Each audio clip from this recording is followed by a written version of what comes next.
Hello, and welcome to the latest episode of the Low Budget Review Show. I am your host. I forgot to put my little sign up. I am your host, Eric Smith, and today is a special movie episode of the Low Budget Review Show. I'm talking about CarousHELL 2, or CarousHELL the Second. I don't have a physical copy. That's why I'm showing you on my phone. This is a super low budget independent film. That is, let's see, I have to look at this stuff on my phone. It's written by Aileen Isley and Steve Rudzinski, directed by Steve Rudzinski, and it stars Steve Rudzinski as Duke, the voice of Duke, Aileen Isley as Ilsa, hopefully I'm saying her name correctly, bunch of other people, obviously a follow-up to the cult classic, I don't know if it's a cult classic, CarousHELL, a movie that I love. So real quick, in the first one, Duke is a carousel unicorn that comes to life, and it's basically a slasher. He wants revenge on this kid that treated him poorly, and he'll kill anybody that gets in his way. So, now, CarousHELL 2. We start in 1944, Germany, and with some Nazis on the run, and Duke is chasing them down. He was created by these Nazis, and they have a plan, and they somehow become, as they point out, not immortal, but they find out a way to stay young. So we jump to the present day, and the Nazis are trying to find Duke and put an end to him. And Duke discovers that he has a son who is a half carousel unicorn, half human hybrid. So shenanigans ensue. Maybe that should be the name of my show, because I say that a lot. All right, of course we'll get into it, but right off the bat, I gotta say I love this movie. I loved the first one, and this one is almost as good. It's so close. So close. Almost as good. This is, super low budget, super independent, horror comedy. And, the acting isn't great. No one here is going to win an Oscar, but everybody's trying and hopefully having a good time. Seems like it. And it's well directed. It's, the sound isn't perfect, although it's not so bad that you can't hear anything. It just sometimes there seems to be some ambient noise. But again, this is some low budget independent folks. I like Steve Rudzinski. I like all the stuff I've seen of his. I've met him a couple times. He's a nice guy. And I enjoy the films he makes. They're so much fun. That's the thing here. This is it's fun. At no point when I was watching this was I bored. Was I not enjoying it? I laughed a lot. Excuse me. So, as I said, we start in Germany in 1944, and we get our first shot of Duke killing a Nazi. In the first movie, I believe he thought he was a Nazi, but it turns out he's just a Nazi experiment. And we meet Ilsa and Otto, and they have a plan to get away. And then when we cut to present day, we get some crazy stuff. There's some nudity. And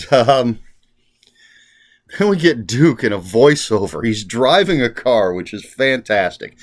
And one of the things I love about this is the fact that the carousel unicorn, Duke, is literally just a carousel unicorn. He's not animated in any way. It's just a carousel unicorn. Completely stiff. And he's driving along. We got this great sort of noirish voiceover. The sunroof is open so his horn can stick out. And he's going to meet his son for the first time. He's found out that he has a son. And there's this great family element. There's a montage of Duke and his son doing father-son activities, playing catch, having a cookout, doing all this great stuff. And the Nazis find out where Duke is, and that he has a son, and they decide they're going to use the son to get to Duke, because they want to take Duke out. There's so many jokes and wonderfully bad puns. There's Katrina. Let me see. I think Katrina might be my favorite. Katrina is played by somebody. Let's see if I can find. Otto was great. Where's Katrina?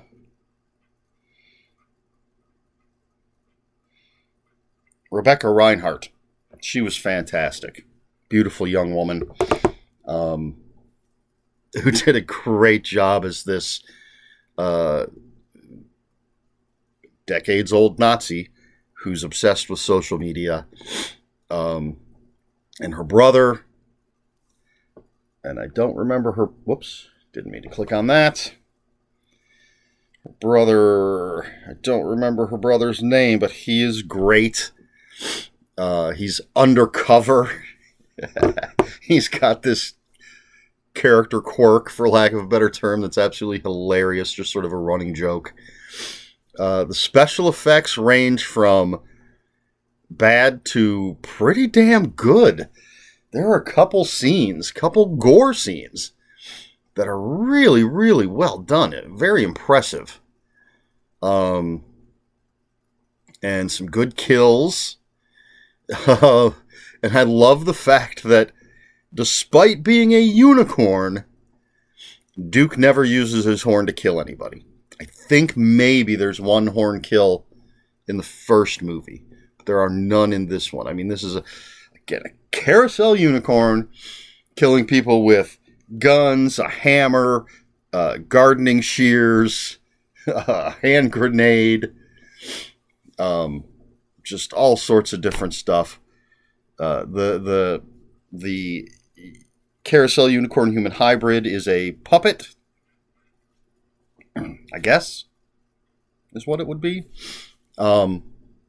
Which is just hilarious. And like, it's just so funny. There are scenes when they're doing like the sort of domestic father and son stuff. There are scenes with Duke smoking a pipe and reading the paper. And the kid is, at one point, has got a nice button-down shirt and a tie. And there's things I don't want to give away.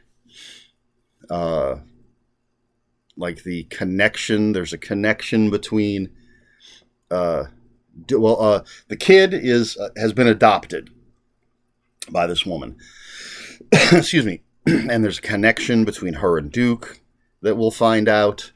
That goes back to the first movie. I don't know what else to say. Obviously, I'm not a movie reviewer. It's more about books for me, but the director did ask me if he could send me a link to watch it, so I would watch it and review it, because I own a copy of the first one and reviewed that. So, yeah, I had to watch this on my computer. I will be buying a physical copy when I get the chance. I will have it added to my CarousHELL collection. Because it's just so much fun. Just know going in that this is super low budget. I'm not talking like original Evil Dead low budget. This is an eighth of that budget. I don't know. I don't know what it cost. But, and I believe it was filmed during the pandemic. Not 100% sure, but I believe that's the case. for what that's worth. I know that has an effect on how things are done. Yeah, just shut your brain off, sit down, have a good time. I just love this. So funny with some, again, surprisingly good effects at points. I don't want to tell you what they are because you got to watch it and see it for yourself. But yeah, some of the gore effects are amazing. Yeah, that's Duke meets his son, tries to have a relationship with him. The Nazis want to take out Duke. There's a mystery here. We don't get all the answers. There is a setup for another sequel. Hopefully that will come to pass. There's even a post or mid-credit scene that was great. I mean, it's just a little thing, and it ties back to the first movie, but it sets up, as well as this mystery that's being set up, this scene sets up a sequel.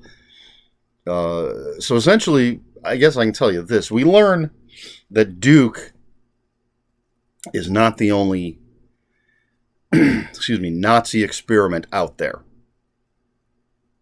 It seems like there are going to be, or there are, other inanimate objects that were given a soul. Essentially, I guess Duke was a guy. We don't actually see his origin, but Duke was a guy who, I don't remember if they talk about this in the original, but a guy whose soul was put in this carousel horse. And he wasn't the only one. They were doing all these experiments. Apparently, some of them are still out there. So that's a mystery that hopefully we will have addressed in a future film. Just love it. So much fun. So funny. Oh, the Katrina's brother. I wish I could remember what his name was. Just his performance is so fun. And Katrina's and Otto's great. Ilsa is great. And Duke's voiceover, his puns, his kills. It's just fun. I mean, look up fun in the dictionary. Put CarousHELL 2 right there. And the first one. Absolutely love the first one. So, yeah, I don't know what else to say. I think I've given you a clear idea of what this is. So if you're not the kind of person that can't just sit back and relax and enjoy something crazy, then this is not going to be the film for you. But if you want to laugh at a ridiculous premise, hilarious writing, performances, everything, just I say give it a try. Watch the first one and then check out the second one. I will have a link for my review to the first one somewhere on the screen here at the end of the video. But yeah, if you want to just laugh, have fun, see some crazy gore effects, watch this movie. Watch the first one, watch this one. I love it. I would rather watch this than a Conjuring film. I'm not disparaging, not totally disparaging the Conjuring films, but I'd rather watch this. I'd rather just lose myself in this hilarious movie than rewatch the Conjuring films. I'd watch this over and over again. So there you go. I guess that's it. Yeah, I don't know what else to say. So, okay, a question for this video. Do you like super low budget, super independent films? Have you actually watched any? I'm a huge fan. One, I love supporting independent creators. Um, Mike Lombardo and Real Splatter. Love his stuff. Jimmy O. Burrell and April Monique Burrell. Chainsaw Sally. The movie, the show. Absolutely love it. Dust. Oh, no. Should I take the time? You want to watch me look something up? Because, let's see. Okay. Let's see if I can get this to come up. I lost track of what I was typing. Whoops. I'm not one of those. There we go. Oh, look. Steve Rudzinski again. But I want the director's name. Yes, Dustin. I knew it was Dustin. Puppet Monster Massacre. Dustin Mills, writer and director. Wow. Steve Rudzinski. First one listed is in this as well. That's another just fantastic, low budget, all puppet horror movie. The Silver Cloud, I believe. Amy Lynn Best and oh crap. What's her husband's name? I don't remember. I see her on social media all the time. And I don't see him that often. He's a wonder. They're both wonderful people. They did the Resurrection Game and a bunch of other stuff that I have. One that I don't. I always see them at Cinema Wasteland, and they never have a copy. Maybe because I go on Saturday and they're all sold out by then. Crap, I can picture him. I just can't think of his name. Maybe I should look that up, because I know people love watching me on my phone.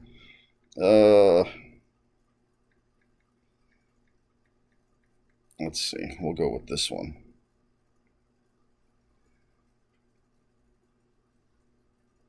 I think that's what it's called. Where is it?